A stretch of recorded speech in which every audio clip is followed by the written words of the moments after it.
also it might be wise to phone your local police force on 101 and ask them if they have an accreditation service for products. They very often do. They'll have Right. approved alarms, like personal alarms, and approved products that they'll recommend, and approved Okay. suppliers and fitters too.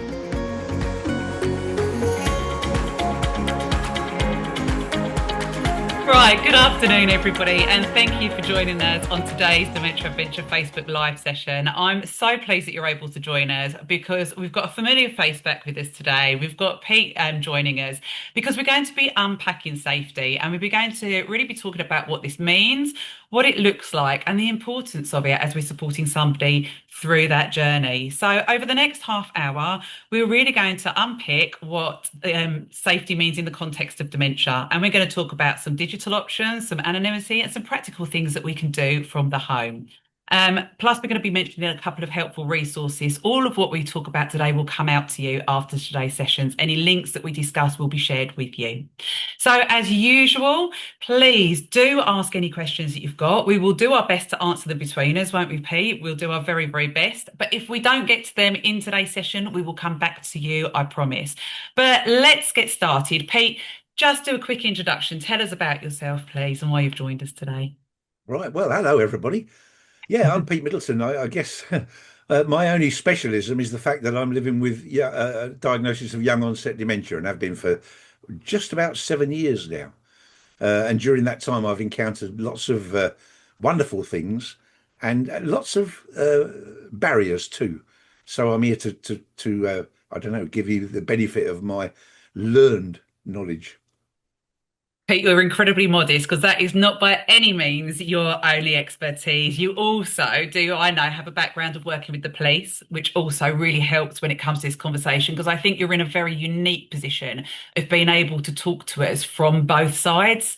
And actually, that the benefit that that provides is huge today. So, just before we get started, a little bit of housekeeping. We've got the chat function, as you know, so please do keep using that. And as always, I'd like to do a quick shout out to Right at Home for sponsoring our Unpacking Dementia Better session. So let's start, I think. What to you, Peter, what does feeling safe mean and remaining independent? What does that look like? And I'm going to ask from both perspectives when you were working in that police environment, but also now you're living with that diagnosis. Well, I think you've encapsulated it in your question, Ruth. There's a balance to be struck um, between support and freedom. Um, Health and safety and safety things support me. Mm, Um, but my autonomy matters to me as well. I don't hugely, want yeah. the safety to stifle me. Um, I don't want the my carer or the institution I'm in to be so risk averse that it stops me from being me. And Yeah. that would be a big worry for me. I appreciate the safety mechanisms that are put in place, but what I don't appreciate is when I've been in situations where those safety mechanisms are a blanket and don't apply to everybody. So I have to conform and be infantilized because the people who are much further down the line need extra safety and support. It stifles me. It's tough, isn't it? And I think, you know, from being in that caring perspective, I know that some of the concerns I've had, particularly when I was caring for a family member afar, was, you know, it's what happens if you go out in the night? What happens if you get lost? Equally, I also knew that if we took away that independence, it would create huge amounts of misery, and that's not fair either. So I think, yeah, you're right. It's really about finding that balance, isn't it? And that key. Because I think we've got a question come in straight away, and I've got a feeling this is what might happen. One of the questions we've got is from Mia, who's supporting her dad. And she says her dad insists on doing things that could hurt him. And do you know, I think for me, in my position when I've supported somebody, it's really hard to understand and accept, but actually, we all have the right to make good and bad decisions, don't we? And I think the term hurting somebody, it's really, really tough, isn't it? Because at what point should we intervene? Is there a right or wrong time to intervene? Do you have a thoughts on this? Yeah, well, yeah, working as a police officer, as a community police officer, I used to see a lot of people making bad decisions, but they had capacity Mm, and they have the right to make bad decisions. mm, All we can do, in law, let alone as a human being, is to sit down with them and try and give them some good advice and show them what the alternatives are and what the possible outcomes are of making the bad mm. ones. Um, you know, Sometimes it's good to have good advice. And we're talking about safety today a lot, and I know my confidence grows when I know that there are good safety mechanisms in place in the background to look after me. It makes me feel more confident and enables me. But if Grandad decides that he wants to marry the 20-year-old girl from the local pub, Ultimately, his it decision. may be a bad, mad decision, but he's allowed to make it if it makes him happy. It depends upon the individual circumstance, I guess. Yeah, it's really challenging, isn't it, finding that balance? And I think actually that brings us nicely onto the next topic that I'd like to sort of unpick a little bit. Now, for me, this is a little source of frustration. So it's called the Herbert Protocol. And the frustration for me lies within the name because I think actually what it is, so it's a really helpful tool for anybody supporting somebody living with dementia. And it's a simple form that you can complete in advance with key information. So, such as what is somebody's routines, where's their favourite places, contact details, medical details, recent photos. But it means when somebody goes missing that the police can access this. So it's live on police databases up and down the UK. And it means that we can start to search quickly and effectively. Now, obviously, we all hope it's never needed.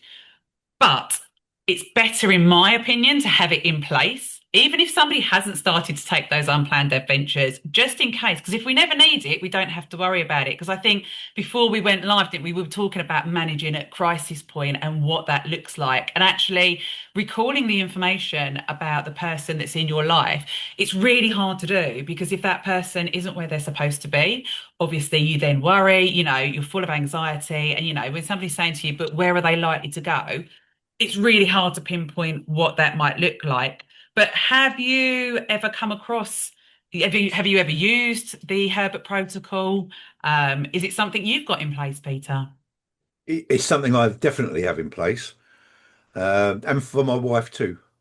Because if I couldn't locate my wife, I would find it very difficult when Mm, stressed and worried, I guess, to be able to recall all of the things that might help the people who are looking yeah, for her to find her, and that could happen. She could yeah, go yeah. out for a walk with a dog and fall over or something like that. Anything can happen. So we've made sure that we got all of those things, those general things in place. You know, um, that's another thing about the Herbert plan. We was talking about something that's in place that helps me feel safe without being restricted. Well, the Herbert protocol's that. And it's not about my safety really. It's knowing that my wife will have less stress on her if something happens Mm, to me. My balance isn't good. That's how my dementia affects me. I could easily fall over, but I like to go out and walk. Now mm, imagine that was the view outside of my window.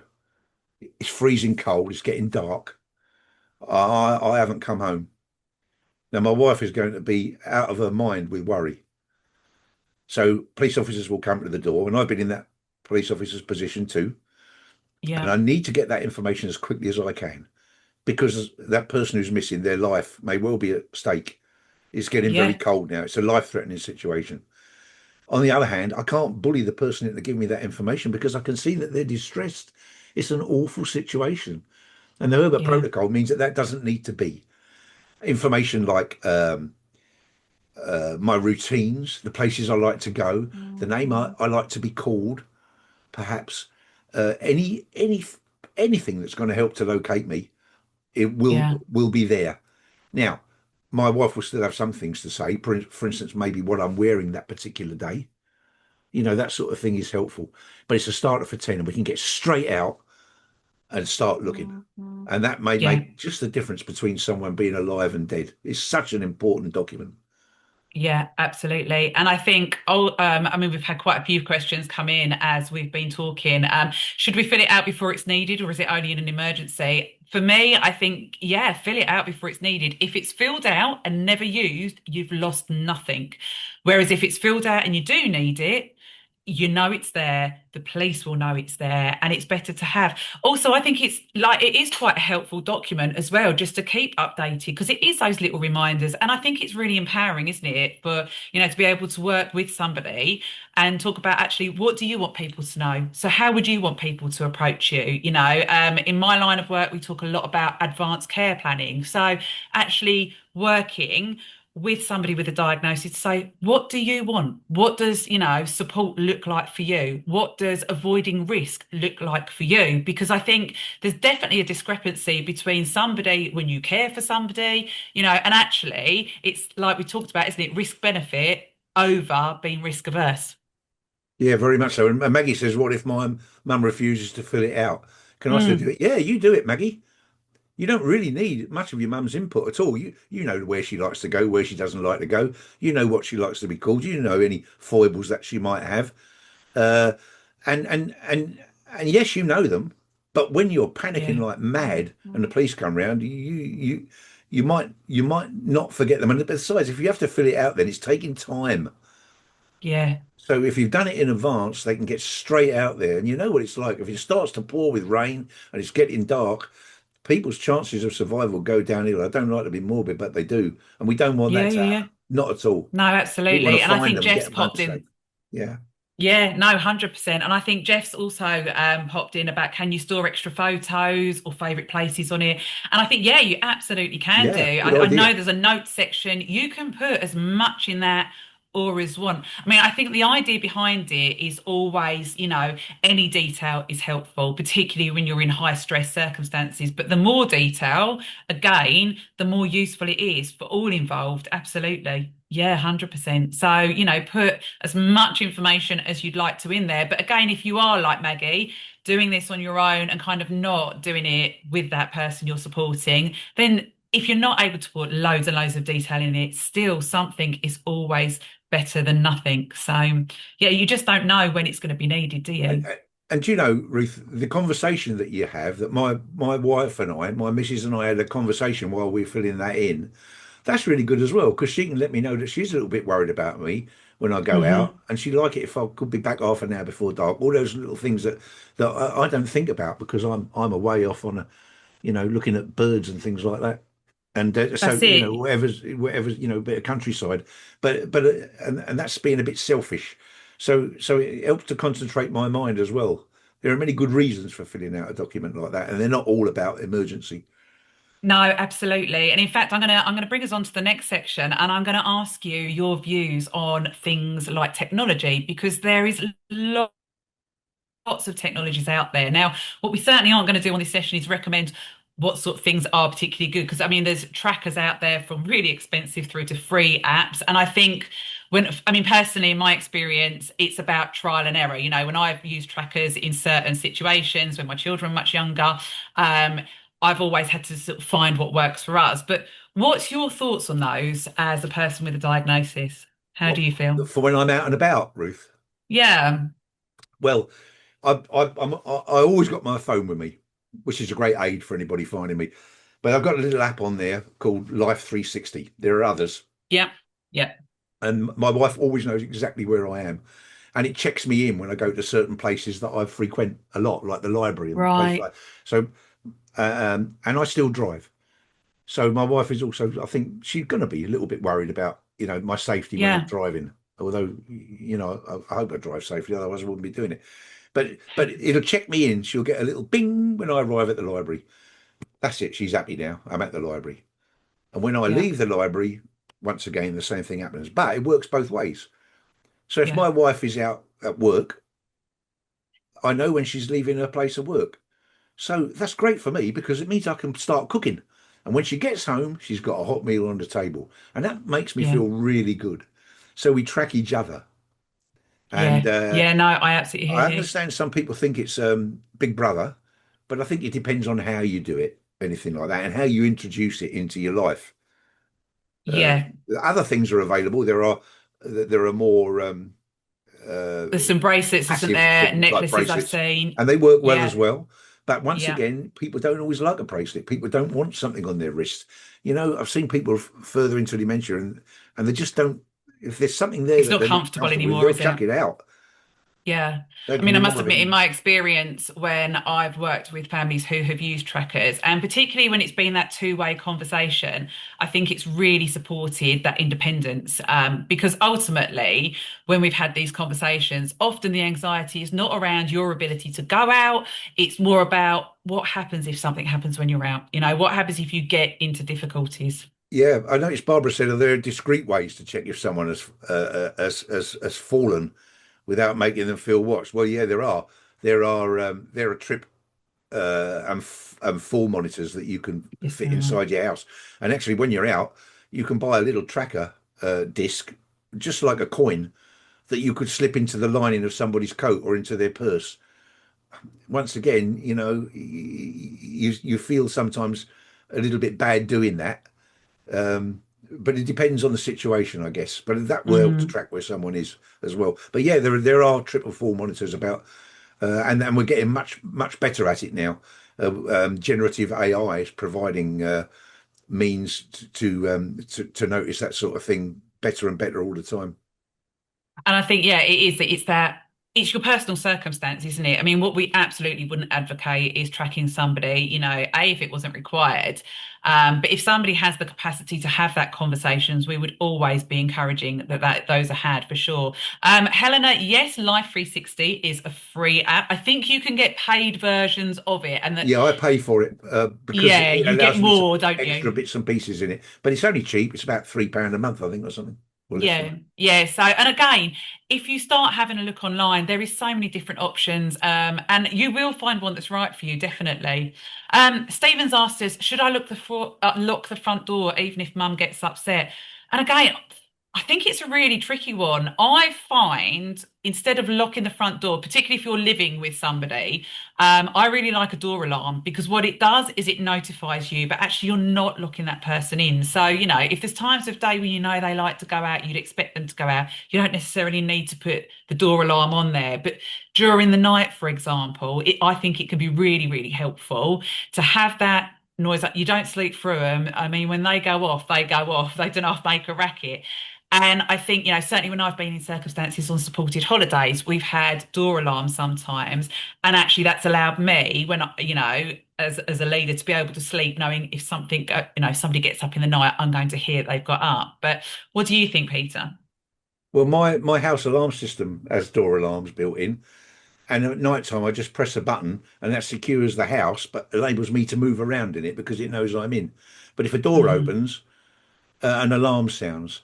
Now, if I'm on my own because my wife is working nights on her job, then my daughter will hear that alarm. So if it goes off at 2 o'clock in the morning, she'll know that mm. my front door's open and she'll give me a call. So it works remotely too. And Right. that was part of the Okay. basic thing when I got my alarm system, and it is on a lot of them now. Yeah, that's amazing. I mean, there's so many different smart home features that you can get. I know we've talked about sensor lights and we've talked about, you know, reminders, communication apps, etc. We've had a question funny come up on a slightly different subject about medication reminders because I think often people do forget to take medication. I know that you can get obviously Dosset boxes made up by pharmacists now, which can be helpful, but you've got to kind of know where you're at with the days and whatever. What's your thoughts on those, Pete? What do you find helps Well, you? Stephen, what a good question. Because, you know, it's a big thing. And it is for me. I take about 25 different tablets a day, in two lots, one in the morning, one in the evening. And I forget. And I've tried Dosset boxes. They're too small. They don't Right. fit the amount of medication I need. And you'll find a lot of people, older people, have that problem. And also, if I set an alarm or I ask my digital assistant, like Alexa or something, to set an Mm. alarm, it'll tell me it's time to take my medication. But if there's something interesting on the TV, I'm going to forget. So what I've got is I've bought one of these carousels. It's a carousel. It holds for me because I take it twice a day, 2 weeks worth of medicine at a time. So I only need to fill it up once every 2 weeks. Now, it sets an alarm and a flashing light. So at 7 o'clock in the morning, 7 o'clock in the evening, an alarm and a flashing light comes on. Now that alarm will stay on until I pick that thing up and turn it upside down and decant the tablets into my hand. It's really persistent. It stays on. So I don't Right, forget it. And it's the best right, thing I've ever had. Since I've got that, I always manage to take my medicine. And that's never happened before. So I can do right. that's whether Brilliant. I'm on my own. And of course, if my wife is in, she soon tells me because of the racket to get my medicine taken. And it saves her having to keep reminding me, you see. It's a great piece of Yeah. kit. And there are, there's lots of different ways. I've seen some of them like 280 quid for a great big machine that fits on the side of your cabinet. But this is a lot cheaper than that, but does the job. Mm. So look around. There's lots of different alternatives there too. Yeah, definitely. And I think Phil's popped in that social services when he's install all sorts of free things free of charge, like front door sensors. Yeah. And do you know what? Again, yeah, I think that's a really, really good point to make that actually you can get carers assessments. Social services are there to support you. Now, we obviously know they're incredibly strained and it is a bit of a postcode lottery, but reaching out and asking for that help can be game changing. And I think it brings us nicely on to talking about, really small home adjustments that can make that big difference. Things like clearing pathways when it's icy, making sure there's good lighting. I don't think I can shout about this one enough because, often, and I'm absolutely guilty as charged, I like a soft light in the evening. It's been a long old day. I like quite lamps rather than lights. But actually, that can be really challenging, can't it? Particularly when vision can be affected by dementia. And, sometimes we might need to change the lighting that we have or really make sure that lighting is just much brighter and much better. But labels and signs as well. What's your viewpoint there? Because I have mixed feelings about labeling everything. And I think there was an advert not so long ago with post-it notes everywhere. And I'm not sure how I feel about that. How do you feel, Pete? I love them. But, Yeah. uh, but when my mum was getting on a bit and couldn't find anything, if I tried putting labels or anything, she would have lynched me. So Mm. once again, it's a personal thing. I love them, and I have a whiteboard in my kitchen where Hmm. where my wife and I leave notes for each other, and it's got lots of little magnets so I can leave things on it. And I've got another one in the room that I'm in now, where my computer is. That once again I use.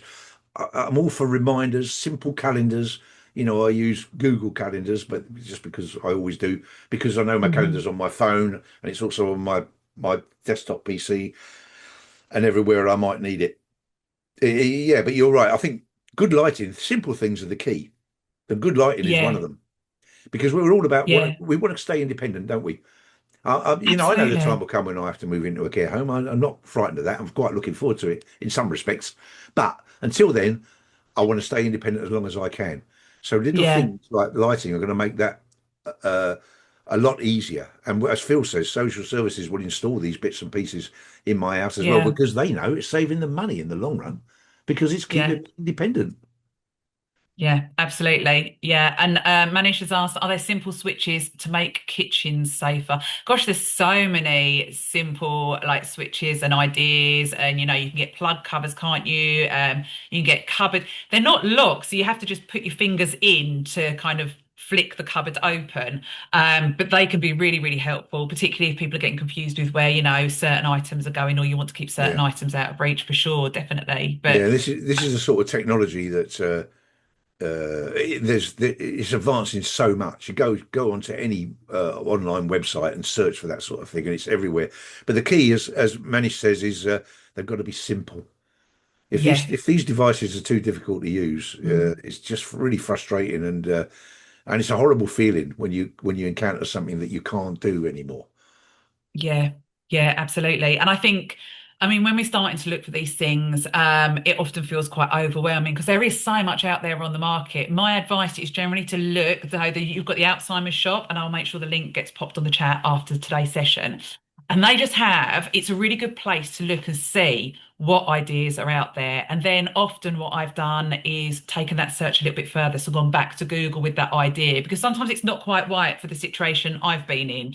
Like post-it notes were not a thing that I found helpful when supporting my family member, but labeling could have been, you know. Well, also, it might be wise to phone your local police force on 101 and ask them if they have an accreditation service for products. They very often do.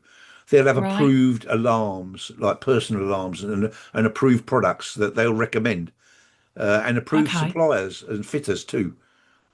Brilliant. No, that's really, really helpful because I think, yeah, there is so much out there. It's hard to know, isn't it, what's right, what's wrong, and Mm. certainly on places like Amazon when it's coming from all over the world sometimes. So, no, that's been brilliant.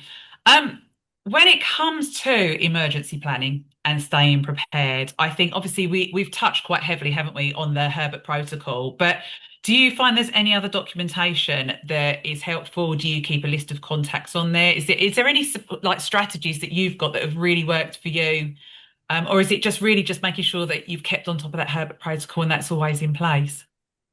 Well, as part of the advanced care planning work that my wife and I have done, and Mm. digital legacy planning, I've shared my password database with my wife, Yeah. and that might sound a bit off tangent, but I find that really helpful. You Mm. know, if I was scammed last year, and I was absolutely in a whirl, I couldn't think straight, and I couldn't provide the information that they wanted to me, but my wife could access that, and she was more of a calm head at that time, and so she was able to help me there. So look for ways, I'd say, to share information with each other. Yeah. No, Uh, I think that's brilliant. that's a good thing. You know, it's not, you know, as long as you don't see it as a loss of control, because it actually is giving you more control when you think Yeah. about it. It's regulating things for you, so you don't have to worry. It's about thinking ahead. Make sure, for instance, if you have family or trusted neighbours, that they know a little bit about to keep an eye out for someone if they might wander off or something like that, and that they've Mm. got a contact number to call.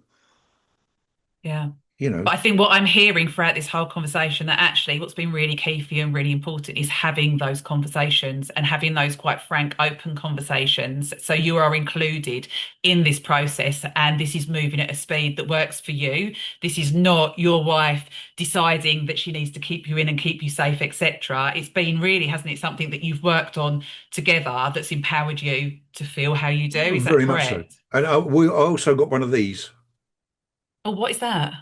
It's a Lions emergency box. You keep it in the fridge, and inside it oof, is a little document with all of your emergency Okay. details. Where it's really easy to fill in. There's a sticker you put uh, inside your front door. Now, a police officer, when they come into your house, they look inside your front door. If they see one of those, they know if they go to the fridge, they'll find this box. Now, if you're Brilliant. unconscious on the floor, I'll know whether you might be diabetic, whether you might be prone to epileptic fits. It will help me to help you, any emergency first responder. And you can pick And them where up did you from get that from? you pick them up from the British Lions Club. If you go to their website or phone 0345 833 9502, I don't know if you can see it or not. We'll put all those details Yeah, on the chat. then We'll make sure those come they'll out, give you one of these, definitely. and I wouldn't be without it. If anybody lives near Burton Latimer, I've got a couple of spare ones at home. But Thanks, Pete. and you're welcome to. You know, it's a great thing, and I believe it's nationwide. Brilliant. The Okay, I Lions can are. certainly look into that and I will pop those details on. 'Cause actually, that's a new one for me. I haven't seen that before. So that's a really, really good idea. I think today I've really, really enjoyed talking to you about this today because it is a really interesting subject and it's one that isn't quite, it's not very easy to navigate, because it's a really challenging time for both yourself when you're living with that diagnosis and wanting to remain independent, but actually when you're supporting somebody to kind of do that in the right way as well, because it does come with anxiety, it comes with worry and love. So I think it's been really helpful for our listeners to hear us unpick this between us.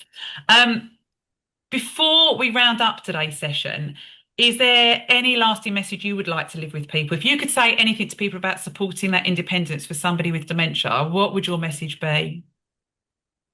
I think I'd say that emergency planning reassures me when it's designed to support and not control me.